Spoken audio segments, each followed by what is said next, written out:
un'iniziativa oggi che coinvolge il mondo della scuola in collaborazione con il suo assessorato, dove si parla di Livatino alla vigilia della sua beatificazione. Sì, come assessore alla pubblica istruzione ci tenevo a coinvolgere le scuole medie e le scuole superiori in quello che era un impegno che anche l'amministrazione ha su un processo di attivazione di figure emergenti sulla legalità. Livatino è un rappresentante ovviamente indiscusso di un progetto di legalità che lui stesso fin da giovane con le sue attività ha portato avanti fino all'evento della sua uccisione, che però nonostante tutto non ha spento quella che era la sua iniziativa, anzi ha acceso dei riflettori sulla dedizione che lui stesso aveva, soprattutto focalizzato anche su quella che era la sua visione cattolica, perché era conscio di quello che era la pericolosità in cui andava incontro.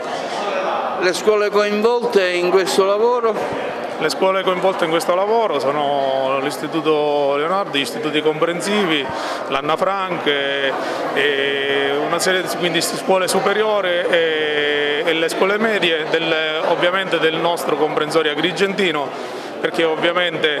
l'attività di Livatino e quindi tutto quella che è la celebrazione della beatificazione di Livatino è sentito in tutta la Sicilia e soprattutto nel nostro capoluogo, e quindi abbiamo raccolto le nostre unità scolastiche. Hanno lavorato, hanno collaborato. Daremo degli attestati e soprattutto abbiamo voluto coinvolgere i ragazzi a una lettura di un libro di Marilisa Della Monica, che è un libro che è fatto proprio sui giovani e ha una parte di lettura, ma soprattutto è accompagnata anche da degli opuscoli e delle immagini che avvicinano il ragazzo a della curiosità nella lettura. È fatto da pochissime pagine, quindi facilmente leggibile, e quello aiuterà sicuramente a incuriosire ancora di più, perché ci sono anche dei dettagli sulla vita di Livatino al di fuori di quella che era la sua attività, diciamo, giuridica. L'Istituto Rita Levi Montalcini partecipa con estremo piacere a queste attività proposte dagli enti esterni. È un'attività che noi già abbiamo fatto 2 anni fa con un progetto PON sulla figura del giudice Livatino, e a maggior ragione non ci siamo sottratti all'invito dell'amministrazione comunale